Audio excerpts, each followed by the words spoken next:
Улсын хэмжээнд 2025 онд 56,200 хүүхэд мэндэлжээ. Өмнөх онтой харьцуулбал шинээр төрөх хүүхдийн тоо 5.7%-аар буурсныг үндэсний статистикийн хорооноос мэдээллээ.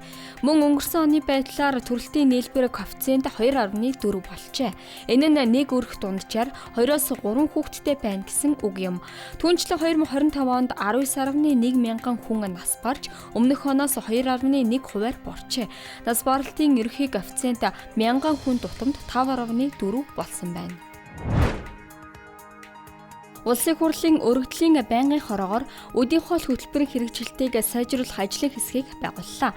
Ажлын хэсэг чанар аюулгүй байдлын шаардлага хангасан шимт хичээллэг хоол хүнсээр үйлчилж байгаа хэсэг, оюуны болон бие бялдрын өсөлт хөгжлийг хангаж байгаа хэсгэд анхаарал хандуулж, санал дүгнэлт болон сайжруулах төсөл боловсруулах юм.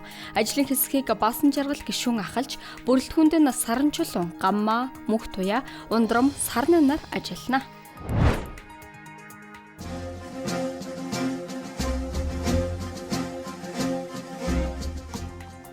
Хурдан морины хамгийн өндөр бооцоотой ирээдүйн төмөн их 2026 уралдааны үеэр Өр хангаан аймгаас оролцсон хүрэн байцсыг ундаж уралдсан хүү нүрээрээ мориноос унаж 1-2 м цээжээрээ гулсан ч үргэлжлүүлэн морион унсаар барианд орсон байна. Албаныхны мэдээлснээр хүүхэд хамгаалалтын хувцсаа бүрэн өмссөн байсан учраас бэртэл гэмтэл аваагүй. Харин хацар шанааны хэсэг нь бага зэрэг халдсарчээ.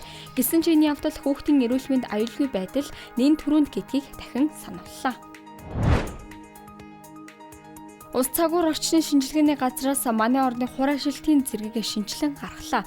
Тодруулбал Баян үлхий, Завхан, Хинтийн хойд, Увс хөвсгөл, Төв, Сэлэнгийн баруун, Говьалтай, Дорнговь, Дорндын өмнөд хэсэг, Ховд булганы нутгийн зарим газар, Баян хонгор, Үр хангай, Дундговь, Өмнө говь, Сүхбаатар зэрэг 17 аймгийн газар нутаг нэн их хураа шилттэй байна. Мөн хөвсгөл, Төв, Сэлэнгийн зүүн хэсгээр их хураа шилттэй байгаа бол Баян хонгорын хойд хэсэг, Ховд, Завхан, Баян хонгорын зарим газраар дунд цэргийн хураа шилттэй байна. Хураа шилтийн үе 6 сарын 11 хүртэл үргэлжилнэ.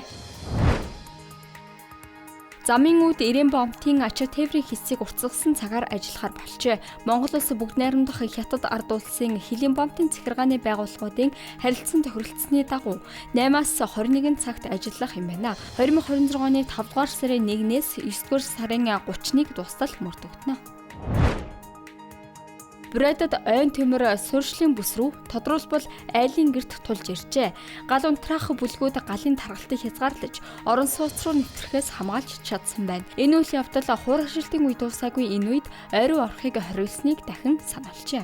Ice Global-ийн цөөн хормын дэ байлаа ажлын амжилт хүсье.